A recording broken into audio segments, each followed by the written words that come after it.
some of you have heard this story before, so I apologise. I'd lit a candle, I had the window open, I had the curtains drawn, I was trying to get that really spiritual feeling. It was a nice summer night in Melbourne, as summer as it can get in Melbourne, and I was sitting there thinking, this is it, this is the night. I'd been, investigating all the spiritual proofs, all the scientific proofs about the fact that the mountains are the pegs, about, how the embryo develops inside, the woman, all these amazing proofs, but I still needed that little push. It's like I was on the edge of a cliff, I was ready to jump, I just needed a push. So I was sitting there, it was very quiet. I was reading Quran, and I stopped. I said, Allah, this is my moment. This is the time I'm about to jump into Islam. All I need is just a sign. Just a little sign, nothing huge, maybe a bolt of lightning. Maybe half the house could fall down or something, just small. Small for you, man. You created the earth, come on. So I sat there. I was waiting for the candle to start gliding up to 4 metres high like in the movies. And I go, okay, go. And subhanAllah, nothing. Absolutely nothing happened. I was really disappointed, to be honest. So I sat there and I said, Allah, this is your chance. I'm here. I'm not going nowhere. I'll give you another chance. Okay, maybe you're busy. I know it's daytime over the other side of the world. There's a whole lot of stuff going on. Maybe this time it could just be like a car backfiring. Something small. All right, half the house, the candle. Let's forget that.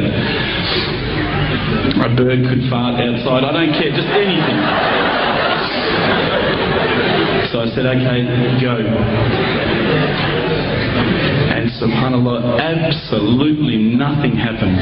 And I mean, I couldn't have even said, oh, that was it. That creep just then in the wall, that was it. Absolutely nothing happened. I was really disappointed. I was gutted. I was sitting there thinking, this is it, this was my last chance, Islam, and I haven't found it. I pulled back the Quran, I turned back to where I was reading. SubhanAllah, the very next verse on the next page, for those of you who ask for signs, have we not shown you enough already?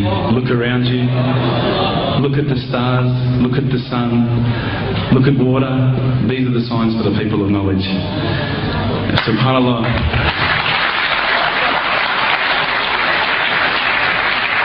I threw the doona over my head and I pretended I was asleep. I was that scared because I couldn't believe how arrogant I'd been to want my own specific sign when all the signs had been there for me all along. The fact that we have this world, the fact that there is this creation, these are the signs for all of us.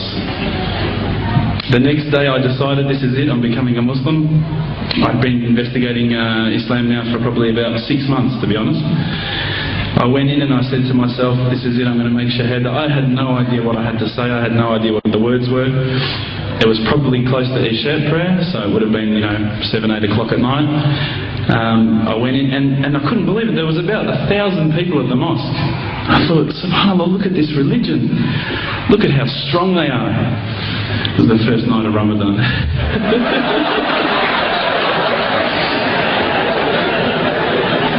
Ramadan Muslims.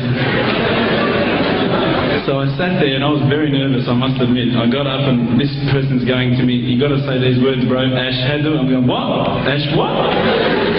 Can't I just say it in English? No, they say no, you got to say it in Arabic. And I thought, looked out over the sea of beards that I could see in front of me, and I thought, if I get these words wrong, I'm a dead man again. I had this fear, And they were staring at me, and I don't know if you know this, but Australians can't stare. Lebanese people can stare. So I was sitting there, I was very scared. I got up, and subhanAllah, as soon as I started to say the words, all fear went out of my mind. It felt as though a shower was inside my head and someone had just turned on the cold tap. Felt like I'd been flushed clean. I said the words, and I wasn't expecting so many brothers to come up and yell, Takbir, Allahu Akbar, and start kissing me and hugging me. Now, I'd never been kissed by that many men in my life. But it was a beautiful day, I must admit. And that day was the day that I had more brothers than I could ever imagine, more sisters as well. But I guess since that day I've never looked back. My family, I think initially were very worried that I was going to be, I guess, a little bit weird towards them. They thought that I was going to break out the AK-47s and the grenades. But they realised, I think, soon that this religion was actually making me a better person. Prior to Islam, you're not going to believe it, I had a mohawk. I did. I had, I'm not going to show you any photos. I had army greens, I had the Metallica t-shirt, I had the cherry docs. I was shocking, right? I thought I looked great, but I looked terrible. And alhamdulillah, ever since then I look as good as I do now. No, don't laugh, please.